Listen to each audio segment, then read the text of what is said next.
ABP news आपको रखे आगे। बिहार की राजधानी पटना में गुंडे बेखौफ आए और एयरलाइंस इंडिगो फ्लाइट के स्टेशन मैनेजर रुपेश सिंह को उनके घर के बाहर गोलियां मार दी। हत्या कर बदमाश आराम से भाग गए और यह सब पटना में उस जगह हुआ जहां से ज्यादा दूर नहीं है बिहार पुलिस का मुख्यालय। अब रुपेश का पीड़ित परिवार इंसाफ मांग रहा है।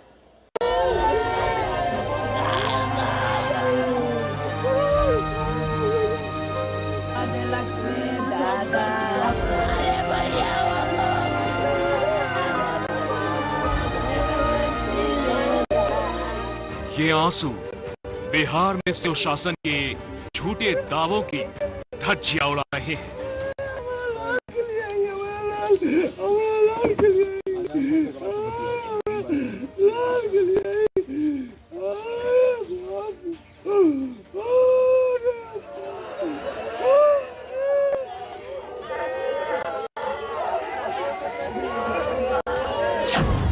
ये चीख बिहार की नीतीश सरकार पर सुलगते सवाल उठा रही है।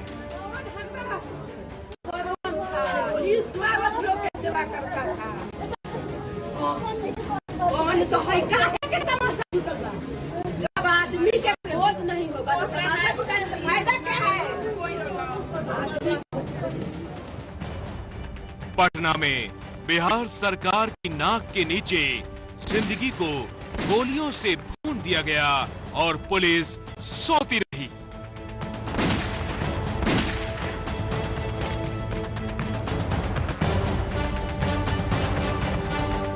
अब जंगल राज का महाराजा कौन है? कहां है प्रधानमंत्री जी? कहां गायब हैं? किस बात का डबल इंजन का सरकार है यहाँ पर? बिहार में हाई प्रोफाइल मर्डर केस, देश में मचा सियासी हड़कंप।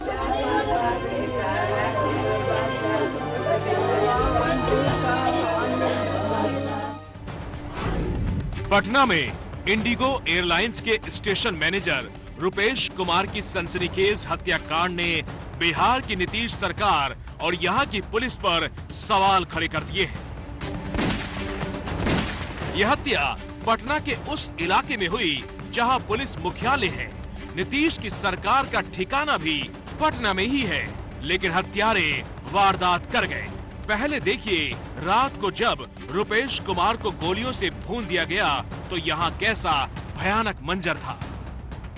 रुपेश कुमार के घर में, उनके गांव सौढ़ी में उनकी मौत की खबर सुन के बिल्कुल मातम पसरा हुआ और सबके चेहरे पर सवाल यह है कि आखिरकार रुपेश कुमार की हत्या की।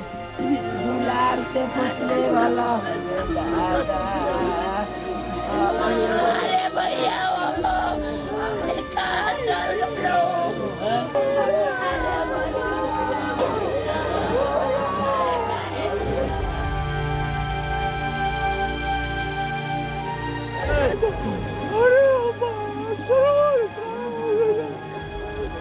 हमारे सरवन के बात ले डालोगी। हमारा सरवन मना नहीं खा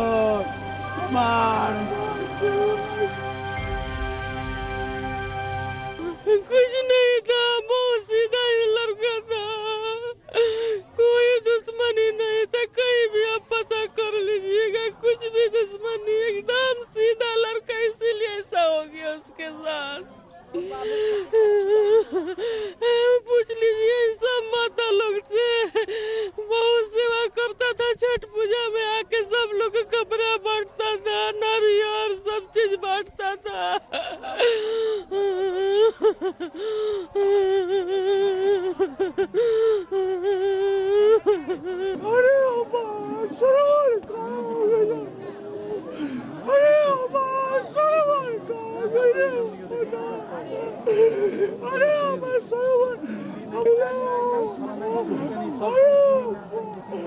अरे हमार सरवन जल कहाँ गईले?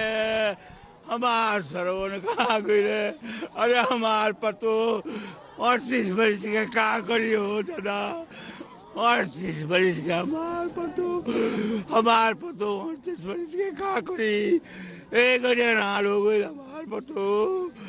अरे बाप रे बाप, अरे बाप रे बाप। इंडिगो के स्टेशन मैनेजर रुपेश कुमार जिंदा दिल इंसान थे। ये तस्वीरें देखिए कैसे उन्हें बड़े बड़े लोगों के साथ फोटो खिंचाना पसंद था।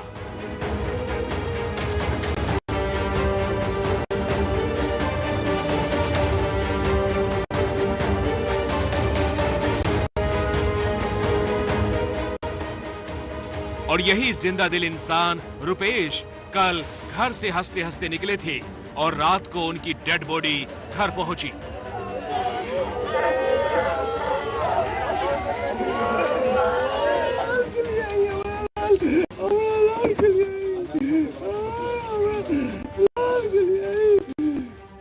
और नीतीश सरकार की पुलिस अब अंधेरे में हाथ पैर मार रही है। ना तो हत्या की वजह पता है, ना हत्यारों का कोई सुराग।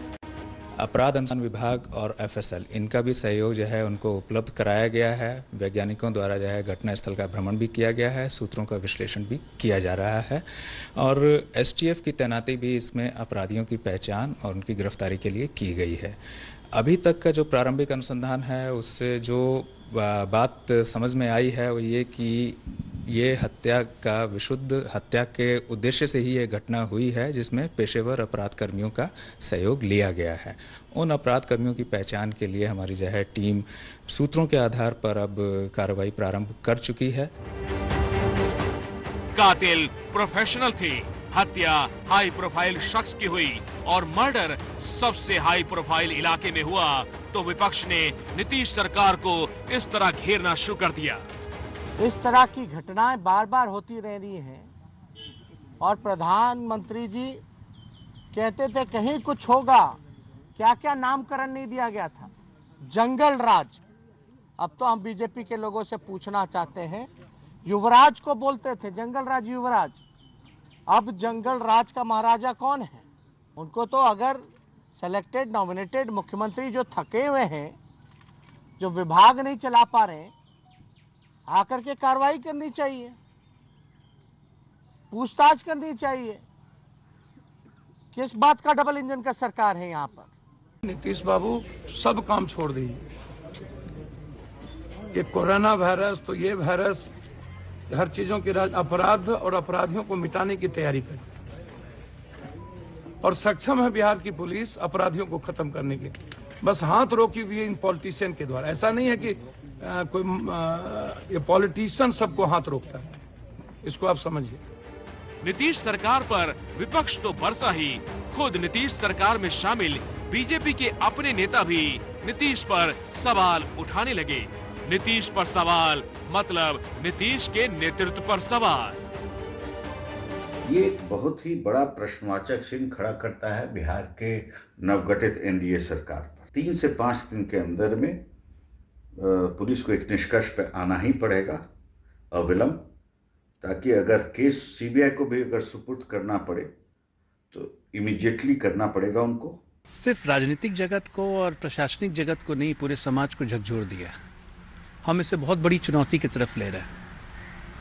निश्चित तौर पर हत्यारे कोई भी हो, उन्हें पाताल से ढूंढ के निकालेंगे और अंजाम तक पहुंचाएंगे और एक ऐसी नजीर साबित होगी कि अपराधियों के मन में ये भी डर बैठेगा कि इस तरह की हरकत ना करें। बिहार में नीतीश के नेतृत्व में बीजेपी और जेडीयू की गठबंधन सरकार है।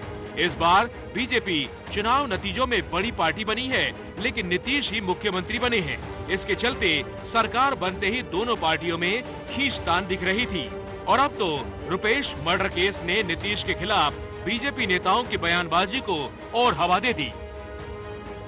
हालांकि पूरा बिहार पूछ रहा है कि रुपेश के कातिल कब पकड़े जाएंगे और परिवार को कब मिलेगा इंसाफ, क्योंकि बिहार की जनता ने नीतीश के नाम पर वोट इसीलिए दिया ताकि बिहार में कानून व्यवस्था बनी रहे और फिर से जंगल राज की वापसी ना हो। बीजेपी के सवालों में घिरा हुआ है नीतीश कुमार का सुशासन। बिहार में बीजेपी के 5 बड़े नेताओं ने पिछले 25 दिनों में नीतीश की प्रशासनिक क्षमता पर अपने बयानों के जरिए सवाल खड़े किए हैं। ये देखिए उनकी तस्वीरें आप देख रहे हैं। इन नेताओं में बीजेपी के सांसद विवेक ठाकुर हैं, जिन्होंने सबसे ताजा घटना को लेकर बिहार पुलिस की क्षमता को ही शक के घेरे में डाल दिया। आपको बता दें कि इससे पहले एमएलसी संजय पासवान, यही नहीं सासाराम के जो सांसद हैं छेदी पासवान, डिप्टी सीएम है रेणु देवी और प्रदेश अध्यक्ष संजय जायसवाल भी पुलिस और प्रशासन के खिलाफ बरस चुके हैं। क्या क्या बयानात दिए गए वो हम आपको बताते हैं सिलसिलेवार तरीके से। सांसद विवेक ठाकुर ने आज कहा कि अगर बिहार पुलिस सक्षम नहीं तो रुपेश हत्याकांड की जांच सीबीआई को दे दी जाए। और याद कीजिए जरा, 2 हफ्ते पहले एमएलसी संजय पासवान नीतीश से गृह विभाग छोड़ने की मांग कर चुके हैं। यह भी बड़ा बयान था। सांसद छेदी पासवान की बात की जाए तो उन्होंने पिछले महीने एसपी के खिलाफ अमित शाह को बाकायदा चिट्ठी लिख दी। यही नहीं, डिप्टी सीएम रेणु देवी ने पिछले हफ्ते मुजफ्फरपुर के एसएसपी के खिलाफ फोन पर गुस्सा निकाला था। और यह आपको यह भी याद दिला दें कि पिछले महीने प्रदेश अध्यक्ष संजय जायसवाल यह कह चुके हैं कि मोतिहारी पुलिस अपराधियों को पकड़ने में असक्षम है।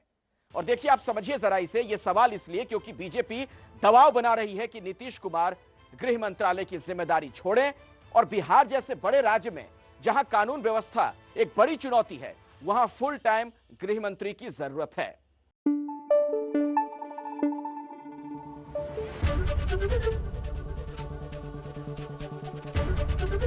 एबीपी न्यूज आपको रखे आगे।